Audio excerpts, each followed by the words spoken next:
আসসালামু আলাইকুম ওয়া রাহমাতুল্লাহ। প্রিয় দর্শক, আসরের নামাজের পর এবং ফজরের নামাজের পর এই সময়টা আল্লাহ তাআলার কাছে অনেক দামি সময়। এই সময়ের মধ্যে মাত্র ছোট কয়েক মিনিটের এই আমলটি যদি আপনি করেন, তাহলে আপনার জন্য কতগুলো নিয়ামত, কতগুলো পুরস্কার আপনি জানলে অবাক হয়ে যাবেন। আল্লাহ তাআলা নিজেই ওয়াদা করেছেন। প্রিয় দর্শক, আজকের এই আমলটি যদি আপনি করেন, নম্বর 1, আপনার উপর আল্লাহর রহমত নাজিল হবে। 2, ফেরেশতারা আপনার জন্য রহমতের দোয়া করবেন।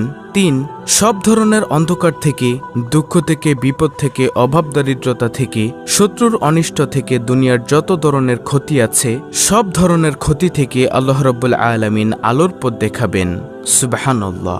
নম্বর 4, সবশেষে জান্নাতে আল্লাহর দিদার নসিব হবে, সেখানে সালাম আদান প্রদান করা হবে এবং আরও রয়েছে সম্মানজনক পুরস্কার। প্রিয় দর্শক, আজকের ভিডিওর মাত্র কয়েক মিনিটের আমলটি গুরুত্বপূর্ণ একটি আমল এবং অত্যন্ত দামি আমল। তাই আপনাদের কাছে আমার একটি অনুরোধ হলো, ভিডিওটি অবশ্যই শেষ পর্যন্ত দেখবেন, কারণ সম্পূর্ণ ভিডিওটি না দেখলে আপনি আমলের নিয়মকানুন সম্পর্কে বুঝতে পারবেন না। এজন্য সম্পূর্ণ ভিডিওটি ধৈর্য ধরে দেখুন এবং শুনুন, ইনশাআল্লাহ অনেক অনেক ফায়দা হবে। তাহলে চলুন মূল আলোচনা শুরু করা যাক। প্রিয় দর্শক, দুনিয়া থেকে দিনের ফেরেশতারা আসরের পরে চলে যায় এবং রাতের ফেরেশতারা আসরের পরে আসে। রাতের ফেরেশতারা ফজরের পরে চলে যায় এবং দিনের ফেরেশতারা ফজরের পরে আসে। প্রতিদিন আপনার জন্য, আমার জন্য দিনে 70,000 ফেরেশতা নাজিল হয় এবং রাতে 70,000 ফেরেশতা নাজিল হয়। যেই ফেরেশতারা আজকে আপনার জন্য ডিউটি করেছে, তারা আগে কখনো ডিউটি করেনি, কিয়ামত পর্যন্ত আর করবেও না। তাহলে এবার চিন্তা করুন, এই ফেরেশতারা কত হাজার বছর ধরে অপেক্ষায় ছিল আজকে আপনার এই ডিউটির জন্য। এদেরকে বানানোর পর আল্লাহ তাআলা একটা চিরকুট লিখে দিয়েছেন যে এত সালের এত মাসের এত তারিখে তোমার ডিউটি। এই ডিউটির কাগজটা নিয়ে সে অপেক্ষায় ছিল হাজার হাজার বছর। আজকে যখন তার ডিউটির দিন এসেছে, তাহলে তারা কি পরিমাণে খুশি হয়েছে একবার চিন্তা করে দেখুন। তারা খুশি এই কারণে যে তাদেরকে এই দিনের জন্যই বানানো হয়েছিল। সূরা বনী ইসরাঈলের ৭৮ নম্বর আয়াতে আল্লাহ তাআলা ইরশাদ করেন, ওয়া কুরআনাল ফাজরি ইন্না কুরআনাল ফাজরি কানা মাশহুদা। আর কোরআন পাঠের স্থায়ী নীতি অবলম্বন করো, কেননা ফজরের কোরআন পাঠে উপস্থিত থাকা হয়। এই আয়াত সম্পর্কে রাসূলুল্লাহ সাল্লাল্লাহু আলাইহি ওয়াসাল্লাম ইরশাদ করেন, এ সময় রাতের ফেরেশতারা এবং দিনের ফেরেশতারা উপস্থিত হয়। তিরমিজি শরীফের 3315 নম্বর হাদিস, বুখারী শরীফের 555 নং হাদিসে এসেছে, যে ফেরেশতারা রাতে তোমাদের সাথে ছিলেন তারা আল্লাহর কাছে চলে যান, তখন আল্লাহ তাআলা তাদের জিজ্ঞাসা করেন, অথচ আল্লাহ তাআলা তাদের সম্পর্কে বেশি জ্ঞান রাখেন। আল্লাহ তাআলা তাদেরকে জিজ্ঞাসা করেন, তোমরা আমার বান্দাদের কি অবস্থায় রেখে এসেছো? ফেরেশতারা জবাবে বলেন, আমরা তাদেরকে এ অবস্থায় রেখে এসেছি যে তারা সালাত আদায় করছে, এবং আমরা তাদের কাছে গিয়েছি এমন অবস্থায় যে তারা সালাত আদায় করছে। এমনটি আত-তারগীব ওয়াত তারহিবের 463 নং হাদিসের বর্ণনা। তখন ফেরেশতারা আল্লাহর কাছে ফরিয়াদ করেন, হে আল্লাহ, তুমি কিয়ামতের দিন তাদেরকে ক্ষমা করে দিও। সুবহানাল্লাহ। প্রিয় দর্শক, সেজন্যই সকাল সন্ধ্যার সময় খুবই দামি সময়। বিশেষ করে ফজর ও আসরের নামাজ খুবই দামি। সূরা বাকারার 238 নং আয়াতে আল্লাহ তাআলা বলেন, সমস্ত নামাজের প্রতি যত্নবান হও, বিশেষ করে মধ্যবর্তী নামাজের ব্যাপারে, আর আল্লাহর সামনে একান্ত আদবের সাথে দাঁড়াও।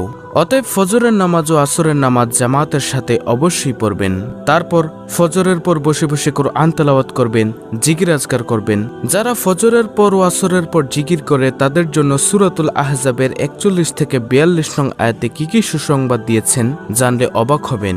আল্লাহ তাআলা বলেন, হে মুমিনগণ, তোমরা আল্লাহকে অধিক পরিমাণে স্মরণ করো এবং সকাল বিকাল আল্লাহর পবিত্রতা বর্ণনা করো। তিনি তোমাদের প্রতি রহমত করেন এবং তার ফেরেশতাগণ রহমতের দোয়া করেন অন্ধকার থেকে তোমাদের আলোকে বের করার জন্য। তিনি মুমিনের প্রতি পরম দয়ালু। যেদিন আল্লাহর সাথে মিলিত হবে, সেদিন তাদের অভিবাদন হবে সালাম। তিনি তাদের জন্য সম্মানজনক পুরস্কার প্রস্তুত রেখেছেন। দেখুন প্রিয় দর্শক, যদি সকাল সন্ধ্যায় কোরআন তেলাওয়াত করেন, মাসনুন দোয়া ও জিকির সমূহ করেন, তাহলে আপনার জন্য কতগুলো পুরস্কার রয়েছে। নম্বর 1, আপনার উপর আল্লাহর রহমত নাজিল হবে। 2, ফেরেশতারা আপনার জন্য রহমতের দোয়া করবেন। 3, সব ধরনের অন্ধকার থেকে, দুঃখ থেকে, বিপদ থেকে আল্লাহ রাব্বুল আলামিন আলোর পথ দেখাবেন। 4, সবশেষে জান্নাতে আল্লাহর দিদার নসিব হবে, যেখানে সালাম আদান প্রদান করা হবে এবং আরও রয়েছে সম্মানজনক পুরস্কার। সুতরাং যত বেশি নেকি, যত বেশি জিকিরের আমল, যত বেশি কুরআন তেলাওয়াতের আমল উপরে উঠবে, তত বেশি রহমত নাজিল হবে। তো এখন হলো মূল আলোচনা। এখন আপনারা বলতে পারেন যে সকাল সন্ধ্যায় কি জিকির করবেন, কি আমল করবেন, তা অনেকেই জানেন না। তাই ভিডিওতে আমি সংক্ষেপে মাসনুন আমলগুলো বলে দিচ্ছি। আমলগুলো হলো ফজরের পরে 3 বার সূরা ইখলাস, 3 বার সূরা ফালাক, 3 বার সূরা নাস পড়বেন এবং সকাল সন্ধ্যায় তথা মাগরিবের পরে একই আমল করবেন, অর্থাৎ 3 বার সূরা ইখলাস, 3 বার সূরা ফালাক, 3 বার সূরা নাস পড়বেন। আর জোহর ও আসরের পর এই 3টি সূরা অর্থাৎ সূরা ইখলাস, সূরা ফালাক, সূরা নাস একবার করে পড়বেন। প্রিয় দর্শক, এই 3টি সূরা দুনিয়ার সকল বিপদ আপদ থেকে রক্ষা কবচ। দলিল আবু দাউদ শরীফের হাদিস, হাদিস নম্বর 1523, তিরমিজি শরীফের হাদিস, হাদিস নম্বর 3575। তারপরে একবার আয়াতুল কুরসি পাঠ করবেন এবং 33 বার সুবহানাল্লাহ, 33 বার আলহামদুলিল্লাহ, 33 বার আল্লাহু আকবার এবং একবার পড়বেন লা ইলাহা ইল্লাল্লাহু ওয়াহদাহু লা শারীকা লাহু লাহুল মুলকু ওয়া লাহুল হামদু ওয়া হুয়া আলা কুল্লি শাইইন কাদির। এই দোয়াটি আপনি ফরজ নামাজের পর পড়বেন। প্রিয় দর্শক, এই তাসবিহ পড়ার সাথে সাথে সমুদ্রের ফেনা পরিমাণ গুনাহ থাকলেও তা আল্লাহ তাআলা ক্ষমা করে দিবেন ইনশাআল্লাহ। এরপরে একবার পড়বেন আল্লাহুম্মা আইন্নি আলা যিকরিকা ওয়া শুকরিকা ওয়া হুসনি ইবাদাতিক। প্রিয় দর্শক, দোয়াটি আমি আবার বলছি, ভালো করে শুনুন। আল্লাহুম্মা আইন্নি আলা যিকরিকা ওয়া শুকরিকা ওয়া হুসনি ইবাদাতিক। দোয়াটির আরবি অর্থ আপনারা হয়তো বুঝতে পারবেন না, সেজন্য বাংলা অর্থটি বলে দিচ্ছি। এই দোয়াটির বাংলা অর্থ হচ্ছে, হে আল্লাহ, আপনার স্মরণে আপনার কৃতজ্ঞতা প্রকাশ এবং আপনার উত্তম ইবাদতে আমাকে সাহায্য করুন। দলিল আবু দাউদ শরীফের হাদিস, হাদিস নম্বর 1522। নবীজি সাল্লাল্লাহু আলাইহি ওয়াসাল্লাম তার সাহাবী মুয়াজ বিন জাবালকে বলেন, হে মুয়াজ, তুমি জীবনেও এই দোয়াটি ছাড়বে না। সুতরাং প্রিয় দর্শক, যারা আজকের এই ভিডিওটি দেখছেন, এই হাদিসটি শুনছেন, তাদের কাছেও অনুরোধ, আপনারাও জীবনে এই দোয়াটি ছাড়বেন না। এরপর ফজরের নামাজের পর 3 বার পড়বেন সুবহানাল্লাহি ওয়া বিহামদিহি আদাদা খালকিহি ওয়া রিদা নাফসিহি ওয়া জিনাতা আরশিহি ওয়া মিদাদা কালিমাতিহি। আমি আবার বলছি, সুবহানাল্লাহি ওয়া বিহামদিহি আদাদা খালকিহি ওয়া রিদা নাফসিহি ওয়া জিনাতা আরশিহি ওয়া মিদাদা কালিমাতিহি।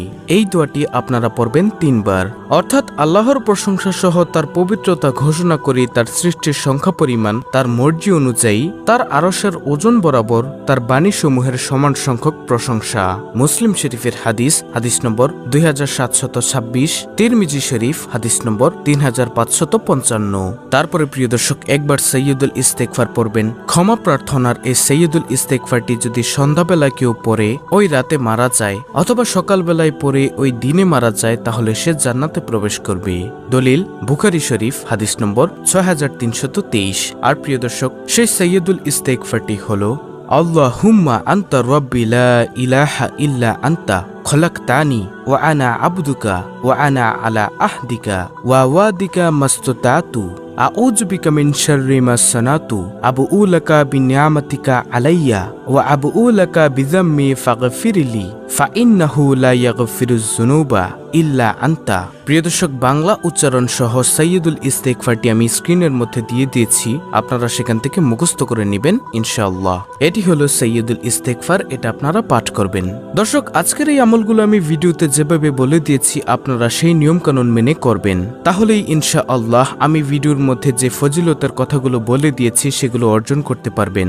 তো এই ছিল আমাদের আজকের ভিডিও, অত্যন্ত গুরুত্বপূর্ণ একটি ভিডিও। ভিডিওটি ভালো লাগলে অবশ্যই চ্যানেলটিকে সাবস্ক্রাইব করে পাশে থাকা বেল বাটন অল বাজিয়ে দিবেন। ভিডিওটিতে একটি লাইক দিবেন এবং কমেন্টে আমিন লিখবেন এবং অন্য মুসলিম ভাই বোনদের কাছে ভিডিওটি শেয়ার করে দিবেন, যেন তারাও দেখে শিখে আমলটি করতে পারে।